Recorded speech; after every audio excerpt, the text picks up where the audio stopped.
Our guest today, Marc Faber, editor of the Gloom, Boom, and Doom report, is truly a globetrotter. Doesn't stay in one place for more than a couple weeks at a time. Marc, you're based in Thailand, but yes. I'm curious to know, as you travel around the world, what is your sense of the state of the global economy? Are we really in a recovery here? Well, actually, the funny part about this is that people talk about the depression. We are, in most businesses, ex-government and ex-government transfer payments. We're down 20 to 30% from the peak. But you have to understand, the peak in 2006 was an incredible boom where hotels were running at full occupancy, airports at full capacity and so forth. And now we're down from that level, say, by 20%. But you look out here on the street, and you go through airports, you go through airplanes. Most of the airplanes are still full. They cut capacity a little bit, but they're still full. And everybody complains, yeah, because they got used to the business conditions of an incredible boom, once a generational boom, and now we're down a bit. But I mean, it's not a disaster. You go to Singapore, Hong Kong, Thailand, and so forth, the business continues as at the lower level, but it's not a depression where people are lining up to get their soups. In the U.S., the situation is worse. So it feels worse here than it does? Well, I mean, not here in New York City necessarily. And as a visitor, you don't see it so much. But the fact is, there are lots of unemployed people here, and there are lots of people who would like to work and have a higher pay than what they're getting. They have to take a job that they don't really want, but in order to survive.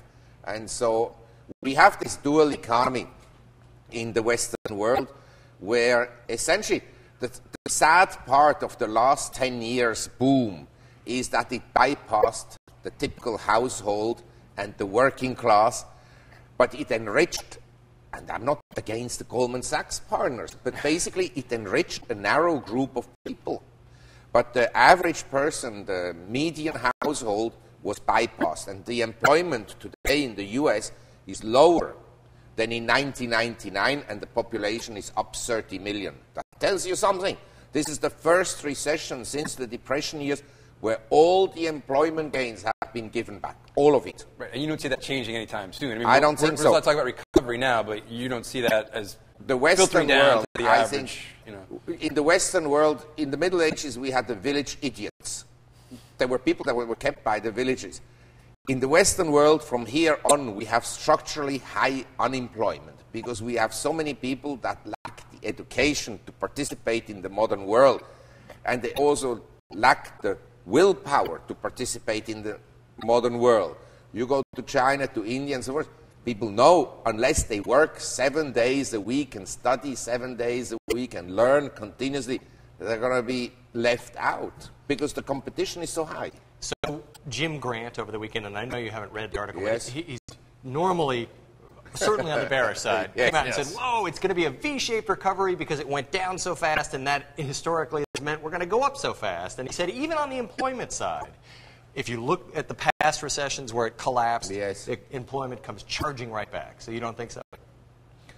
I doubt that this will be the case because I really feel that we are in the world in a huge shift of and transfer of wealth, where for the last 250 years of capitalism and capitalistic history, 1750 to say 2000, the Western world became rich, and the poorer countries in the world, they remained essentially impoverished. We have well-documented literature on the deindustrialization of the Indian continent in the 19th century because British industry wanted to produce at home and not in India. And so the poor people of the world, and later on under communism and socialism, they could never really develop. Now, the next 30 years, what we will have is the emerging economies, Brazil and Central Asia and Russia and China and India and Vietnam and you name it. They will progress much more than we in the Western world. It doesn't mean that the Western world will sink to the bottom of the ocean, but the Western world economically will be threatened by these new blocks. And that will lead to huge geopolitical tension and eventually the war I was referring to. On that happy note, we have to leave. Marc, thanks very much.